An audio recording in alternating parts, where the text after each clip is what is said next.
Hey guys, welcome back to the show, and today I'm doing a quick wristwatch check. I'm wearing my Rolex Datejust 16014 with the white gold fluted bezel. I don't know how well you can see that in the light, but it does really sparkle in real life, which is very nice. It's got that grey metallic dial, and it's so comfortable in this Jubilee bracelet, I have to say. This is the 36mm version, and it hosts the 3135 movement that does accommodate the quick set feature. Now, my Rolex Datejust 1601s, I sold them on because I didn't have that quick set date feature and was a bit of a headache adjusting it every time I was going to wear it. This is before I had my my watch winder, as you can see in the background. But this has got the Jubilee bracelet with the D links, they call them, and the older models had the peanut style type links, and the newer one, it seems to be a little bit more of a solid Jubilee bracelet. My 1601s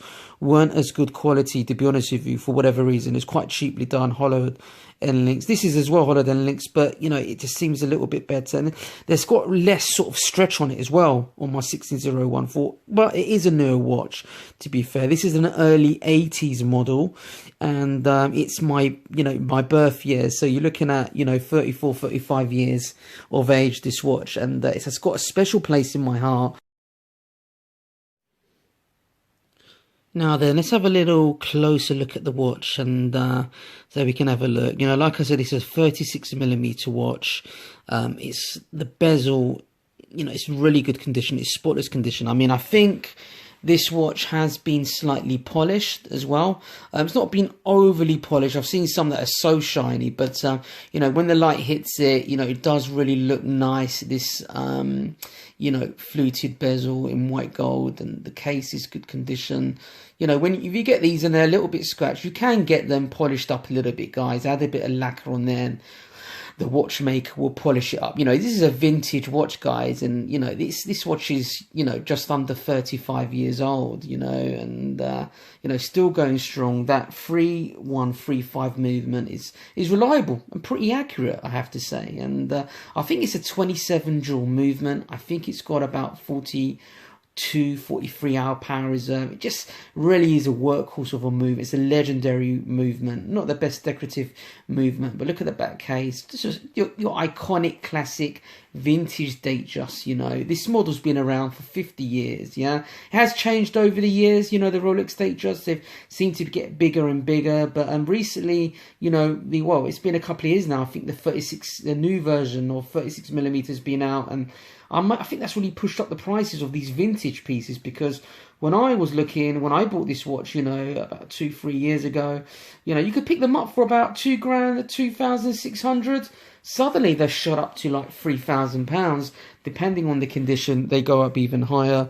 You're looking at anything from just under 3,000 up to just under 4,000, like 3,950, and that's ones with the white gold bezel, not even the two-tone. And all depends on the condition, guys. If you do get one that's as long as the movement's working well and it's not totally destroyed, there's not so much stretch on the Jubilee bracelet or the Oyster sports bracelet, just go for it, guys, because you can get a watchmaker just to polish it up a little bit. As long as the dial hasn't had the full overhaul.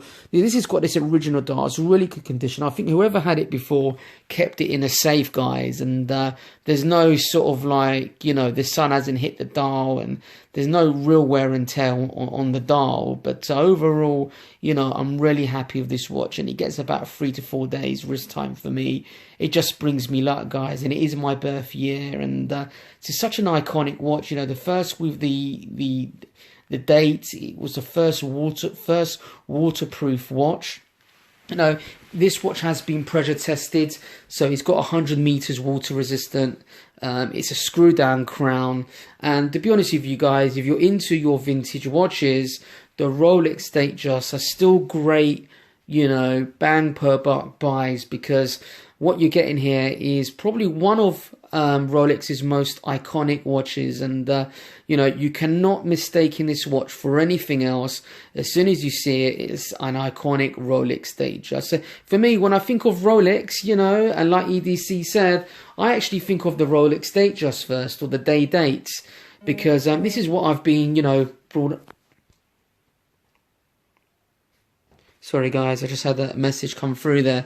But yeah, this is basically, you know, it's a real business icon. It's been in so many films. And I think of the Rolex Datejust as the first watch I think of when I think of Rolex. Then I would probably say the Rolex Submariner and the Daytona. You know, I don't think too much of the, you know, the Rolex Explorer or the GMT. These are the models that come into mind. Although I love the full range of Rolex models, I have to say they are very classic in design and they are timeless. You know, I went through a stage, you know, before I was into watches, I didn't like Rolex and the brand. I don't know what it was. Maybe because I was going through my creative stage, you know, before I got into recruitment and I became a bit of a business head. I was quite creative. I was a CGI artist, and they just didn't do anything for me. But suddenly, when you get the Rolex bug, that's it. There's no going back, guys. You know, I've had quite a few Rolexes in my collection. I had a Rolex. Well, I've had a few Rolex Daytonas. They've all gone now. I've still got my Rolex Deep Sea James Cameron edition safely tucked away in my safe, and I'll get that out at some point and do a review. I am thinking about selling it because I don't really wear it much, and it's quite an expensive watch. You know, you're looking at about, you know, just under, you know, 11k worth of watch there. But yeah, this is a watch that I'm not afraid to wear. I love this Jubilee brace, extremely comfortable. And those of you that have never really considered buying a vintage Rolex should consider them, you know. Go and wear them, you know, even if they've got a few scratches.